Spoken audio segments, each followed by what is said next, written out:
চেহারা নিয়ে আলোচনা করে না, আলোচনা করে চরিত্র নিয়ে।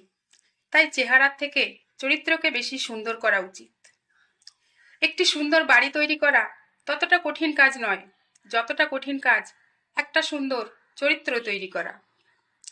একজন মানুষের চরিত্র চিনতে হলে তার কথাবার্তা থেকে চরিত্র জানা যায়। যে ব্যক্তি অন্যের চরিত্রে দাগ লাগাতে চেষ্টা করে তার চরিত্র নিশ্চিত দাগী। চরিত্র মানব জীবনের একটি পবিত্র ও অপরিহার্য সম্পদ, যার বাসস্থান পৃথিবীতে নয়, হৃদয়ে। দায়িত্ববান স্ত্রী একজন পুরুষের অহংকার, আর চরিত্রবান স্বামী একজন নারীর অহংকার। কিছু মানুষের চরিত্র ততক্ষণ পর্যন্ত বোঝা যায় না যতক্ষণ না পথটা পাথুরে হয়।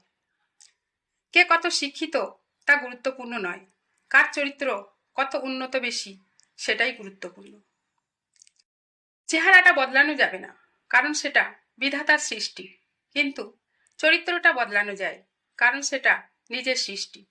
চরিত্রবান জীবনসঙ্গী খুঁজে পাওয়া মানে জান্নাতের একটি সিঁড়ি খুঁজে পাওয়া। ফুল ফুটলে মৌমাছিরা স্বয়ংক্রিয়ভাবে তার কাছে আসবে। চরিত্রবান হলে পৃথিবী নিজেই মন্ত্রমুগ্ধ হবে। জন্মসূত্রে মানুষের চেহারা পাওয়া যায়, কিন্তু মানুষের চরিত্র পাওয়া ভাগ্যের ব্যাপার। যে ব্যক্তি অন্যের খারাপ চরিত্র নিয়ে অভিযোগ করল, সে নিজের চরিত্রের খারাপ দিকটি প্রকাশ করে দিল। চরিত্রের বদলে পোশাক দিয়ে যদি মানুষের মহত্ব বিচার করা হয়, তাহলে মহান মানুষের তালিকা শত শত গুণ বেড়ে যাবে। উত্তম চরিত্রের অধিকারী ব্যক্তি শুধু জ্ঞান ও শিক্ষা অর্জন করে না, অন্যের হৃদয়েও স্থান করে নেয়। যদি আয়নায় চেহারা দেখা না গিয়ে চরিত্র দেখা যেত, তাহলে সবাই চেহারা সুন্দর না করে তার চরিত্রকে সুন্দর করার প্রতিযোগিতায় ব্যস্ত হয়ে পড়ত। আয়না যতই দামি হোক, প্রতিচ্ছবি কিন্তু নিজের থাকে।